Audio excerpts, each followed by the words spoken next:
Hi everyone, it is Thursday, October 13th, and today it's different than normal videos. I should be looking at the video camera. Today I am here with Michael. Hi Michael. Good morning.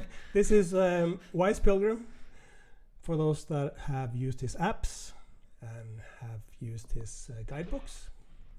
So I was thinking, since I am here in my little bubble in Santiago and I don't know much what's going on the Camino except from what I'm seeing in the streets and down by the cathedral, you have a little bit more contact with people out on the Camino, with the various albergues that contact you because of the apps and updates to stuff. And how has 2022 been for you? Because I look at the streets in Santiago and it's been crazy. It's been crazy.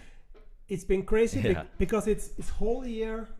Right. After pandemic, sort of pent up travel desires. And it's not the first, it's the second whole year in a row. So it's like weird. It's busy, but weird. It's busy. It's really busy. Santiago, I've never seen anything like it. Yeah. In fact, I had family visiting last week and they said, how's the hotel situation? I said, but you don't have a reservation yet?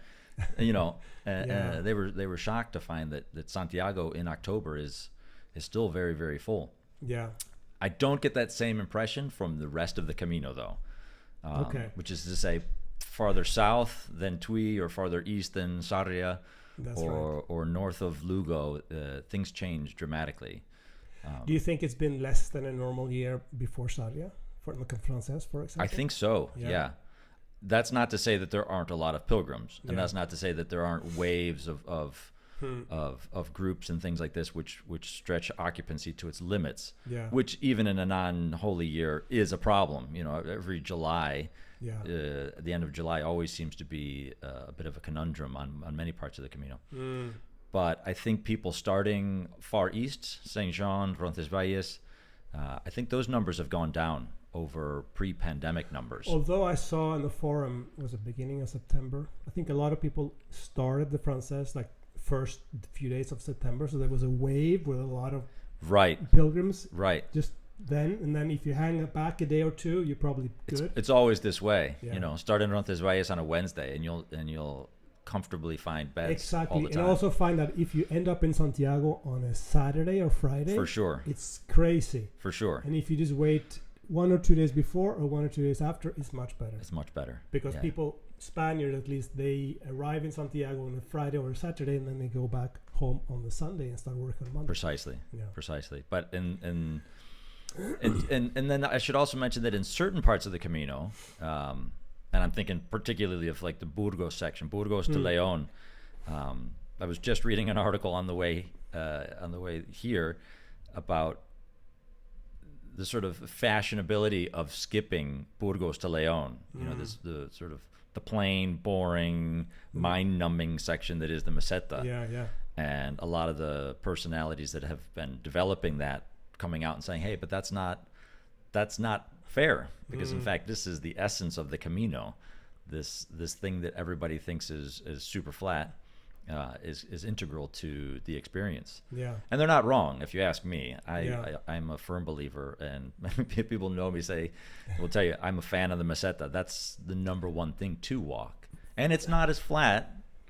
I hear people all the time, they either love it or they hate it. It's kind of one of the two.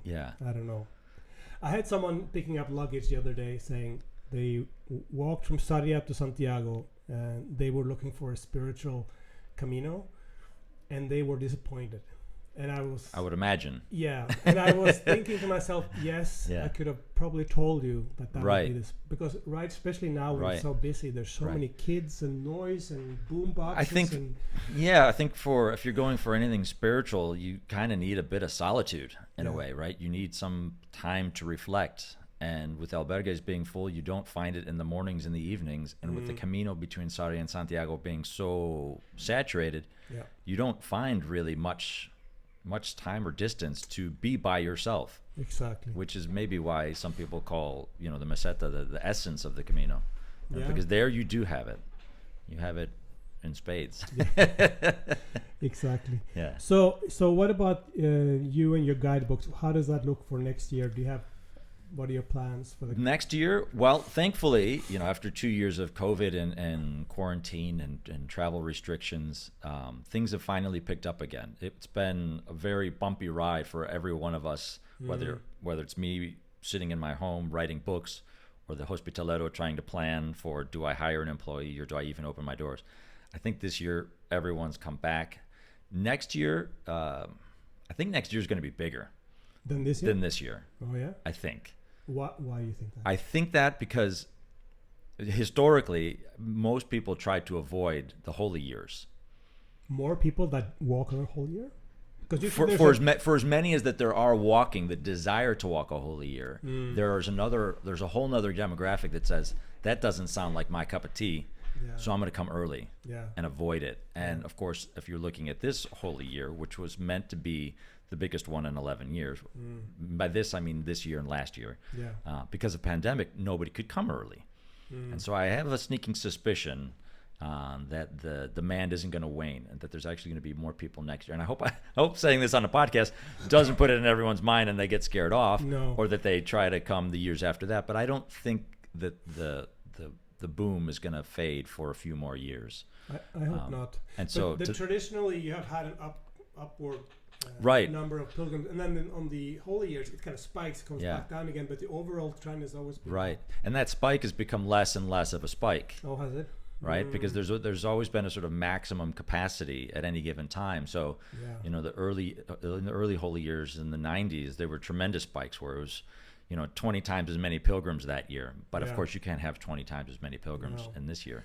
So I have to say, as someone that lives in Santiago in Old Town, if Santiago half of the year becomes like we had August this year, it's almost unmanageable. It's almost too much. Yeah, you lose a bit of town, don't you? I lose now. You don't see your neighbors anymore. In a normal year, we lose the cathedral area. You don't really go down there because there's too many people. Yeah. And if it becomes so much as we had in August and September, you couldn't really walk up in the outskirts either. So that becomes the whole town becomes too you much. can't. Anyway. But to that end, the books will get updated. Good. Yeah. In fact, that's what I'm doing now. It's booked season. I collect lots of emails and information and messages on the forums, and hundreds and hundreds of comments via the apps. That kind of gives me an outline.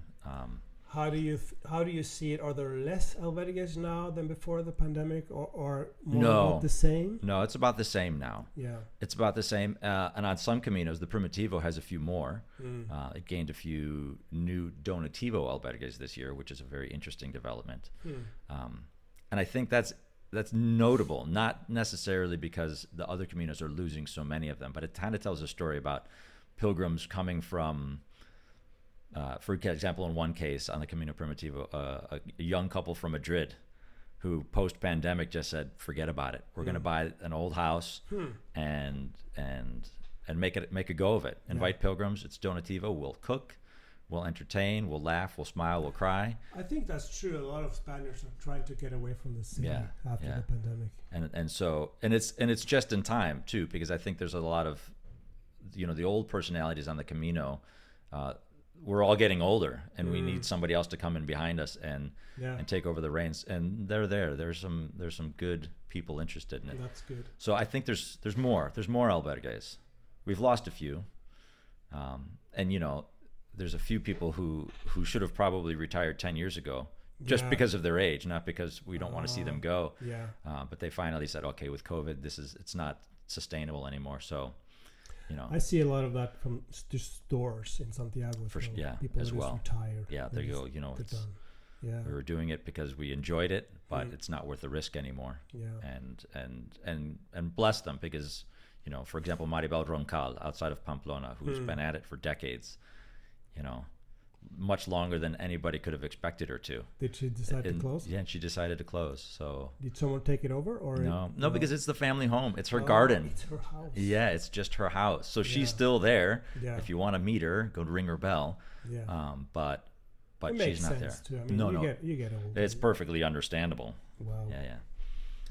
So that's good. So for those of planning to walk in 23, I think we could say that albergues is not going to be a mass closing of Albergue. People No. are going to have places No, to no. stay. Yeah. Have you seen a lot of updates to the guidebook? So is there... This, Yes, yes. it's been yes, and an emphatic yes. I don't think an update to an edition has taken me this long to organize since the very first draft of the book. In fact, I've sort of started from the beginning. That's because there's new owners, Because there's new phone numbers, there's new pricing. there's new owners, there's new pricing. You know, dormitories have turned into double rooms. Kitchens have closed or kitchens have opened. Yeah. Villages that didn't have anything now have something. So that's 3 different points of details to update stuff in various parts of the book. Yeah. And there's just so many of it. You know, it used to be from year to year. You'd have maybe 2 pages in a journal, 3 pages in a journal of changes that you could manually make edits to. But now it's hundreds and hundreds and hundreds, to the point where it doesn't make sense to go line by line. Because everything comes from the website. I don't know if the listeners know this, but the WisePilgrim.com is sort of the engine that drives the apps. Exactly. And which, So when you make a change, you make it to the website and it comes over to the app? the website, which is, I think, the least used thing in my ecosystem, is the first to be updated. Yeah. And then it trickles down. But with the books, it's been lots. Yeah. Lots and lots. All right. So usually, I know, rarely at least in the other guidebooks, come out with a new edition. Right. And John. At the end of this year, That's right? it. Normally November, more or less. Exactly. So for those planning to walk in 23, if they are interested in getting guidebooks, But I start mean, looking for it in November. I think you did an email blast a couple months ago about John Brierly, That's who right. did a very rare mid-season update, because did. there are so many. He did an update. He's never done an update, because I bought a lot of his books in the beginning of 22, thinking that would be the 22 book. And then he did an update midsummer, Yeah. because there was so many changes. Yeah, well, I guess. that's it. We all published at the end of 21, at the very end of 21, with everything that we believed in earnest to be the most accurate information. And once you hit print, Yeah, you know, you're sort of immediately doomed to be correcting all of your mistakes. that's true. And so I think he found the need to do it very quickly. Yeah. He hasn't updated the Frances book, so I'm thinking he probably the Frances book from John Braley is coming out. I'm thinking November. November-ish. It's yeah. the normal time. Yeah. Because by the time the season winds down at the end of this month, middle of next month, everybody knows what's coming up next year. And next year is going to be an early year. Places are opening earlier because Semana Santa is traditionally the week that everybody gets, well, you know, taking the cobwebs off and getting right. ready. That's right. And next year it's April. It's one of the earliest ones. So Tell us about your photo project too, because Michael has a thing that he does where he shows up on a Camino, puts up his little thingy, yeah, a backdrop. I guess it's a black. I have a black backdrop and a couple studio lights. And then he takes pictures of pilgrims in their walking as pilgrims. Yeah, as pilgrims. Yeah, as pilgrims. You're not dressing up. You just walking as pilgrims, sitting down with a backpack and everything, taking photos. Yeah. How does that? It's this. I did it a little bit this year. I did it for about 10 days, just last month, in a location very near my house. I'm just on the cusp of the Camino Portugues as it comes into Santiago area, and generally I go and I find an open plot of land or a bar that's got a spare dining room or something like this. In this case, it was just a little patch of grass in front of an abandoned house, and I do portraits. I do black and white portraits of pilgrims. Generally by themselves, but sometimes as, you know, couples or as father-sons, father-daughters kind of thing. That's nice. And it's a really sort of casual approach, and we just tell stories. We ask each other about our Caminos, and the whole experience lasts, you know, if it lasts 30 minutes, it's a lot. Usually it's under 10. And then you email them. And then I send them the photos, and that's it's an interesting thing, because I don't think in today's day and age any of us wake up and go, hey, let's go get our portrait taken today at a photographer studio. Yeah. You know, and then all of a sudden you come up this hill and there I am, and people just all of a sudden the brain goes, hey, I should do that. You know, and then they find themselves standing in front of me going, okay, but wait, how do I do that? Yeah. You know, and thankfully, because they're pilgrims and because I've been a pilgrim for so long, it's a very natural rapport that we have, and it ends up being a very fun and nice. Tantalizing experience. So you're usually on the Camino Portugues then, right? This was my first time. Last stay between Padron and Santiago. Yeah, this was my last time, or my first time there. I've been on the Camino to Finisterre, and I've been on the Camino Frances. on the penultimate day between Arthua and Pedroso. Mm. The trouble is, when COVID came around, a lot of the bars that would give me space all of a sudden found they needed to expand their tables so that they could match, so they could maintain an occupancy. Yeah. And on top of that, it's been such a busy year that finding time in the mornings to go and do it has been a challenge. Yeah. I hope to bring it back next year, though, because it ultimately becomes part of another bigger project, which is an anthology of pilgrim stories. So I did it as sort of a fundraiser, but it just became its own little thing. But ultimately, I'd like to make a book about pilgrims and their histories and things like that. Oh, so you're writing down notes? So I'm writing down notes, and I have a little kind of, well, not nearly as good as this, a little recording thing that people can sit and tell their stories. That's nice. Yeah, and it's fascinating, and I think it would make for a really interesting exhibition or a resource for pilgrims to hear other people's stories. Yeah. It's my phone. That's yours, okay. Yeah, I don't know who's calling. I think there's other projects like it. People are doing very interesting things, and it's all good. I'm glad to see pilgrims being able to share their stories, even if it's just with strange me in the middle of a forest unexpectedly. No, but that's great. I think it's a good idea. And Michael always has all these projects and ideas, and which some of them happen, but the rest kick around for a little while. I know, because I am the same way. I have all these ideas too. By the way, one of the ideas that I've had is for the forum to get a forum app, and I'm thinking that this might happen in the next few weeks or so. So keep an eye on that for the people that are using the Camino Forum. We might have an app coming.